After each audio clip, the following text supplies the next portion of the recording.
కడప గడపలో జరుగుతున్న మహానాడు కార్యక్రమం అంబరాన్నంటిందన్నారు ఏపీ మంత్రి కొల్లు రవీంద్ర. వైసీపీ అరాచక పాలన చూసి అందరూ అలానే ఊరుకుంటారనుకోవటం అవివేకం అన్నారు. పేర్ని నాని మాటలు పట్టించుకోవాల్సిన పని లేదు అంటున్న మంత్రి కొల్లు రవీంద్రతో మా correspondent Harikishan face to face.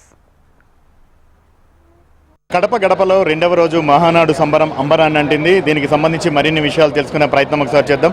మనతో పాటు ఎక్సైజ్ భూగర్భనుల శాఖ మంత్రి కొల్లు రవీంద్ర ఉన్నారు. సార్, ఎలా జరుగుతుంది మహానాడు? మహానాడు చాలా రంగరంగ వైభవంగా జరుగుతోంది. కార్యకర్తలు, నాయకులు రాష్ట్ర నలుమూల నుంచి కాకుండా దేశ విదేశాల నుంచి కూడా చాలా మంది ఇక్కడ రావడం ఇది ఒక సంప్రదాయం. తెలుగుదేశం పార్టీ స్థాపించిన దగ్గర నుంచి అన్న నందమూరి తారక రామారావు గారి జన్మదినాన్ని పురస్కరించుకుని ఒక పండుగలాగా చేసుకునే కార్యక్రమం, ముఖ్యంగా రాష్ట్ర ప్రయోజనాల మీద అలాగే సంస్థాగత నిర్మాణం మీద అన్ని కార్యక్రమాలు కూడా ఇక్కడ చర్చించుకునే కార్యక్రమం. ఇవాళ సంస్థాగత నిర్మాణం చేసుకున్నాం.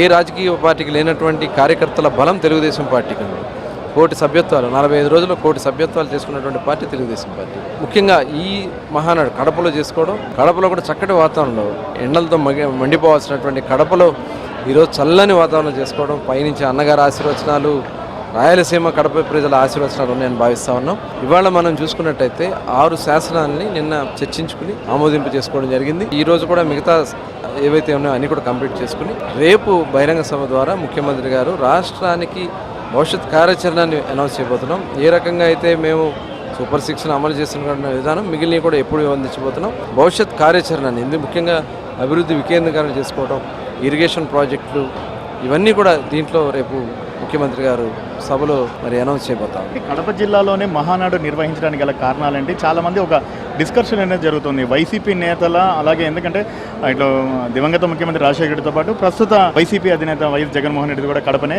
వాళ్ళ ఆత్మస్థైర్యం, ప్రస్తుతం ఆ పార్టీ నేతల ఆత్మస్థైర్యం దెబ్బతీయడానికి మాత్రమే ఒక స్ట్రాటజీగా ఈరోజు కడప వేదికగా మహానాడు నిర్వహిస్తున్నారనేటువంటి ఒక ప్రచారం అయితే వాళ్ళు చేస్తున్నారు. ఏం చెప్తారు దీనికి? వాళ్ళు చేసుకుంటా ఉన్నారు. ఆల్రెడీ మేము అన్ని ప్రాంతాల్లో తెలుగుదేశం పార్టీ అన్ని ఏరియాల్లో ఉంది. ఇవాళ 7 స్థానాలు ఇక్కడ గెలుచుకున్నాం, 10కి 7 గెలుచుకున్నాం. అట్లాగే అన్ని చోట్ల కూడా మహానాడు కండక్ట్ చేసుకున్నాం. మరి ఈసారి పెద్దలందరూ కూడా ఇక్కడ చేస్తామని చెప్పి వాళ్ళందరూ కూడా ఆహ్వానించారు. దానికోసం ఇక్కడ ఏర్పాటు చేసుకున్నాం. చాలా అద్భుతంగా చేశారు. అన్ని మహానాడుల కన్నా కూడా భిన్నంగా ఇక్కడ ఏర్పాట్లు చాలా అద్భుతంగా ఉన్నాయి. అన్నీ కూడా ఒక సిస్టమేటిక్గా చేశారు. కార్యకర్తలు కూడా అంచనాలకు మించి ఫస్ట్ రోజు మేము 20,000 డెలిగేట్స్ పిలిస్తే దగ్గర 70,000, నిన్న 70 నుంచి 1,00,000 మంది దగ్గర టచ్ అయ్యారు. ఇవాళ కూడా అంతకు మించి వచ్చారు. రేపు బహిరంగ సభ కూడా 5 లక్షలు అన్నాం, దానికి కూడా మించి రావచ్చని భావిస్తాం. మీ ప్రభుత్వం అధికారంలోకి వచ్చిన తర్వాత కక్షపూరితంగా ప్రతి ఒక్కరిని కూడా వాంటెడ్గా అరెస్ట్ చేస్తుంది. సో రాజకీయాలు అనేవి సహేతుకంగా లేవు అనేది వైసీపీ వాదన. ఏం చెప్తారు దీనికి? అది అందరికీ తెలిసిన విషయమే. 5 ఏళ్ళు చూసాం. 5 ఏళ్ళలో విధ్వంసం చూసాం, దాడులు చూసాం, కూలగొట్టడాలు చూసాం, అక్రమంగా కేసులు పెట్టి అరెస్టులు చూసాం, హత్యలు చూసాం, కార్యకర్తల హత్యలు చూసాం, పార్టీ కార్యాలయాల మీద దాడులు చూసాం. ఇవన్నీ చేసి ఇవాళ నంగనాచి కబుర్లు చెప్తామంటే ఎవరు నమ్ముతారు? ఇవాళ మేము ఎక్కడా కూడా ఎటువంటి కార్యక్రమాలు, గౌరవ ముఖ్యమంత్రి గారు ప్రజాస్వామ్యబద్ధంగానే ముందుకెళ్లాలని చెప్తారు.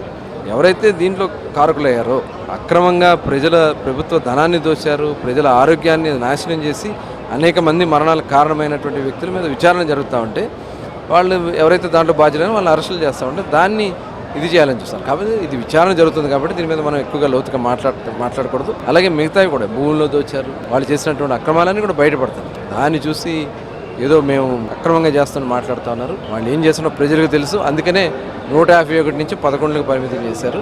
ఇవాళ మేము దాన్ని దృష్టిలో పెట్టుకుని ఈ రాష్ట్ర ప్రయోజనాల కోసం మాత్రమే పనిచేస్తాం. మీ నియోజకవర్గానికి చెందినటువంటి మాజీ మంత్రి పేర్ని నాని ఒక కామెంట్ చేశారు. వల్లభనేని వంశీకి సంబంధించి వాంటెడ్గా ఇబ్బందులు పెడుతున్నారు, బెయిల్ వచ్చినా కూడా బయటికి పంపే ప్రసక్తి లేదు, లాస్ట్గా ఆయన్ని చంపేస్తారా అన్నటువంటి కామెంట్ కూడా చేశారు. ఏం చెప్తారు దానికి? అసలు ఆయన ఏం మాట్లాడతాడో తెలియదు. అతను మనిషి ఏంటో తెలియదు. బియ్యం బొక్కాడు, పందికొక్కలాగా మింగాడు. డబ్బులు కట్టేస్తే దొరైపోతారా?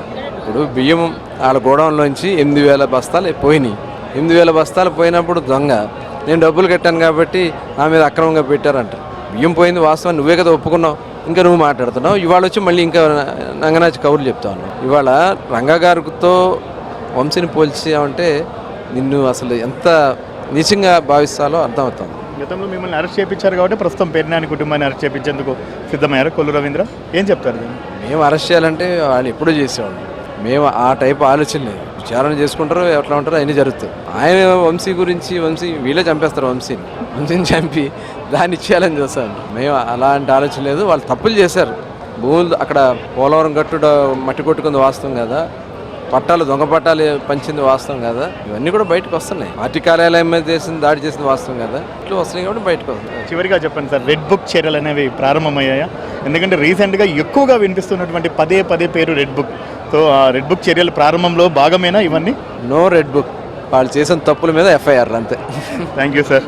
సో మొత్తానికి మాత్రం ప్రస్తుతం మహానాడు సంబరం అంతా కూడా అంబరాన్ని అంటుతోందని, ఈ నేపథ్యంలోనే ఎవరైతే వైసీపీ నేతలు చేస్తున్నటువంటి కామెంట్లు కంప్లీట్గా వాటి గురించి పట్టించుకోవాల్సినటువంటి అవసరం లేదని, చట్టం తన పని తాను చేసుకొని పోతుందని చెప్తూనే లిక్కర్ స్కామ్కి సంబంధించి ప్రస్తుతం కోర్టులో నడుస్తున్నటువంటి నేపథ్యంలో దానిపైన కామెంట్ చేసేందుకు నిరాకరించారు కొల్లు రవీంద్ర. మరోవైపు ఇటు వల్లభనేని వంశీకి సంబంధించి వ్యవహరిస్తున్నటువంటి తీరు చాలా విచిత్రంగా ఉందంటూ కామెంట్ చేశారు. కెమెరామెన్ గణేష్తో హరికిషన్, HMTV, కడప జిల్లా.